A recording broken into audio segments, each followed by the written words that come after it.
House of the Dragon, the Crabfeeder Explained. With episode 2 recently airing, it gave us a brief introduction and teased the inclusion of the character called the Crabfeeder within the Game of Thrones universe, with it seeming as though episode 3 of the show is going to incorporate a large involvement from the character. I thought I'd take a look at all that's out there about the Crabfeeder and break it down. So let's get into it.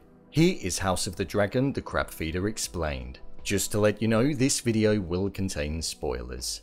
The Crabfeeder was first introduced to us in the episode titled The Rogue Prince, where we heard that he was at the Stepstones and was destroying people in the most torturous ways, in the sense that he would take them, nail them to pieces of wood so that they were stuck, and then wait for the rising tide so that it would come in and would either drown the individual, or if they didn't succumb to the rising waters, once it had drifted away, it would then leave all of the sea creatures that had come in with it, which were mostly crabs, and it would enable them to then feast upon the victims that he laid out for them whilst they were still alive. It was a form of punishment that he would inflict on individuals. This was seen mostly when he conquered the Stepstones. He took the Stepstones mainly from a group of pirates and outlaws that were on the land, and he did this with the aid of the Triarchy armies. The Triarchy is made up of 3 of the free cities that sit outside of the Valyrian hold. The Crabfeeder's real name is Craghas Drahar, and he's a Prince Admiral that comes from Myr, which is one of the 9 free cities and where he serves the Triarchy. Westeros was once happy with the taking of the Stepstones, as it allowed a passageway for trade between Westeros and Essos, which enabled a new kind of wealth for the 7 kingdoms. However, the Crabfeeder learned that he was able to take advantage of the passageway that he was able to open, and instead of keeping it fluid, he started charging extortionate prices for the privilege of passing through. Hence the conflict with Lord Valyrian and the want to be able to stop the Crabfeeder, as he started profiting for himself, and it was hitting Lord Valyrian's people the most. His visual appearance is slightly different to that of many other people in Westeros, due to the fact that he's riddled with grayscale, the disease that causes your skin to adopt a grey, scaly appearance, hence the name.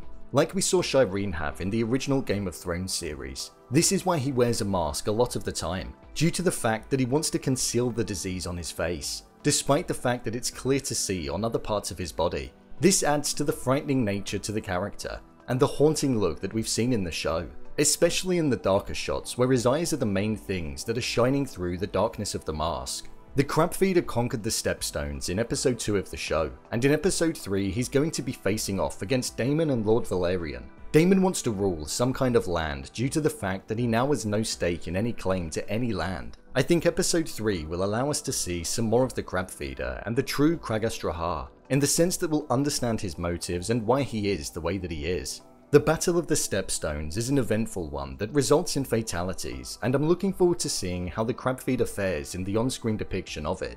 It seems as though the motives and intentions feel slightly different, in the way that the rivalry has been set up in the show compared to the books, as we've heard nothing of a passageway being opened, or a moment where the king and the people were happy with the taking of it.